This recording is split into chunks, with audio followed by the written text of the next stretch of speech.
ადგილობრივი ბიუჯეტების საჯარო ინფორმაციისა და პრივატიზაციის მონიტორინგის საკითხებია, რომელზეც ფოთის თვითმმართველობის წარმომადგენლები ქალაქში მოქმედი არასამთავრობო და მედია ორგანიზაციების წარმომადგენლებთან ერთად 2 დღის განმავლობაში იმშელებენ.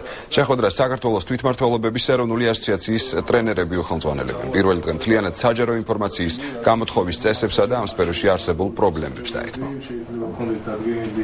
აღნიშნული ტრენინგი ითვალისწინებს სამოქალაქო საზოგადოებისათვის მონიტორინგის სახეებისთან დაკავშირებით ინფორმაციის მიწოდებას, რომელიც ეხება ადგილობრივი თვითმმართველობის და საჯარო ადგილებზე მოქმედი საჯარო სტრუქტურების მონიტორინგის საქმიანობას.